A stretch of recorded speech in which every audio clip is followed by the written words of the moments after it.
We continue now at the top of Daf Nun Beis Amud Aleph from Meseches Nazir. This is Nazir Daf 52a. On the previous Amud, the Gemara asked if a person eats a namola, an ant, but the ant is missing a limb. So generally, if you eat an ant that's a full birya, so then the person is chayiv for eating a sheretz.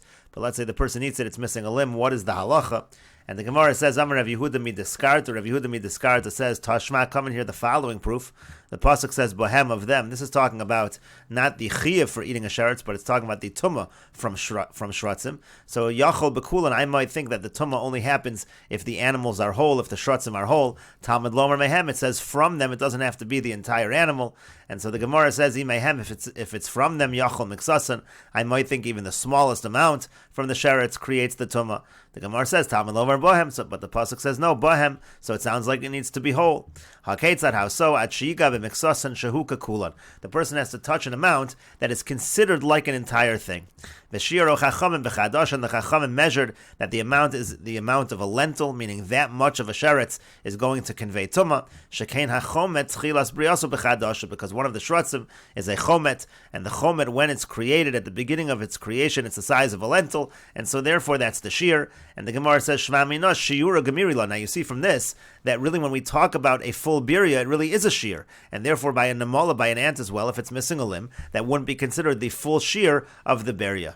And the Gemara says, Amar Rav Shemaya says, Ki bo inon shiura d'v'delo have kadasha lo metame d'lo nafla b'neshama. When we need the shear, that's talking about a situation where if you have an animal that if it wouldn't be a chadasha, so it wouldn't really be alive, like a chomet is not going to live if it's less than a chadasha, so then it's not metame if it's smaller than that amount. Avol nafla b'neshama, but let's say you have an animal like an ant that can survive even smaller than that amount, lo tiboy lo, so that wouldn't be the case, and tiboy the Gemara says, it remains a question.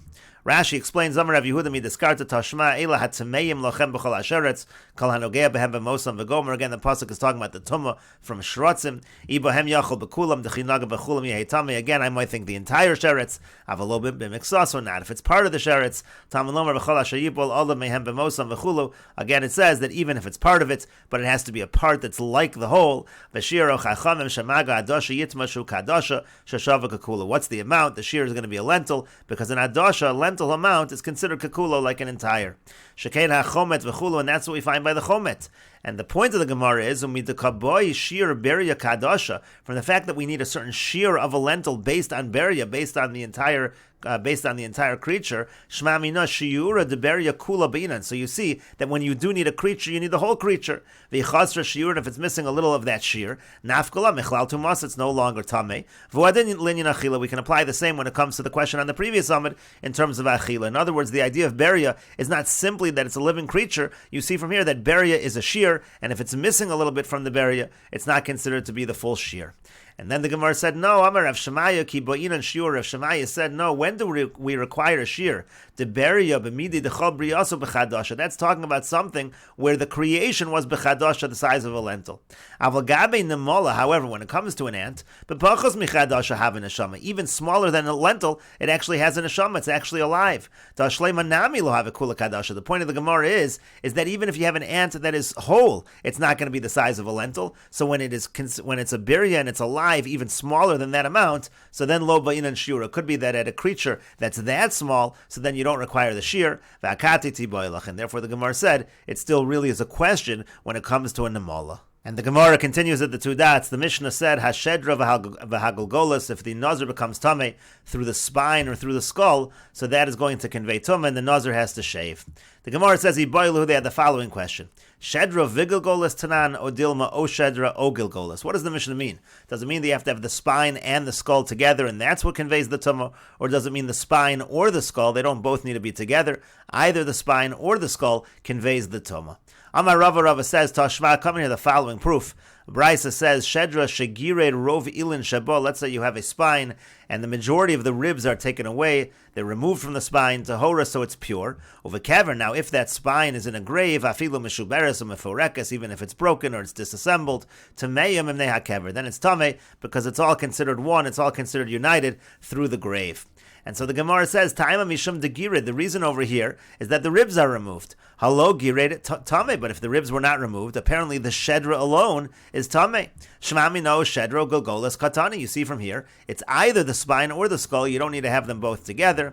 And the Gemara says, Halo katani hakamash malon dechigire tahora idach tiboilach. That it doesn't say anything about that. It could simply be saying that if the ribs are removed, dechigire tahora, then if the ribs are removed, it's pure. But idach, but again, the other case in terms of whether there's a skull over here or not, tiboilach, that remains a question. We don't know whether we're talking about a spine with a skull and both are required, or are we just talking about a spine? That's not addressed at all in the Brisa. The only thing that is addressed is the fact that if the ribs are removed, that it's going to be pure. And the Gemara continues, Tashma, coming here, another proof. Rabbi Yehuda says, Shisha devorim Rabbi Akiva metame v'chachamim metarin.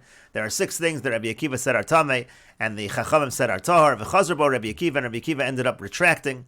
And the Tosefta continues, Umaisa sheviu kupa meleya atzamas lebeis hakneses shel tarsiyim. There was an incident where they brought a box full of bones to the shul of the blacksmiths, v'nichua ba'aver, and they put it in the airspace so that it wasn't under the ohel, so it didn't convey tumas ohel.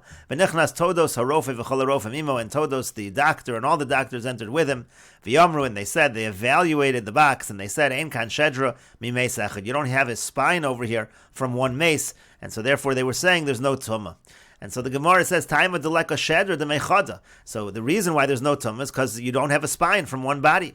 Ha'ika o shedra o gilgolis. It sounds like it's saying if there was either a spine or a skull, the mechada, just from one body, Nazir megalea chalel. So then the Nazir would have to shave, meaning to say, you don't require the spine and the skull. Shmamina o shedra o gilgolis tanan. You see from here, it's either the spine or the skull. You don't require them both together. And the Gemara says, no, that's not necessarily what the Tosefta means. It could be lomi boy kamer. It could be saying not only this, but even this. Meaning lomi boy shedra v'gilgolas to me meisachod leka. What they were saying was, we don't even need to tell you that you don't have here a spine and a skull from one mace. Elafilu o shedra mi meisachod o gilgolas mi meisachod leka. Even if you're going to evaluate this and say, do we have either a spine or a skull from one mace, even that they were saying was not present. And the Gemara continues, Tashma, coming here a proof from what was quoted above, Miminyana, from the number that we quoted above. Umahin shisha devarim. It said, what are the 6 things?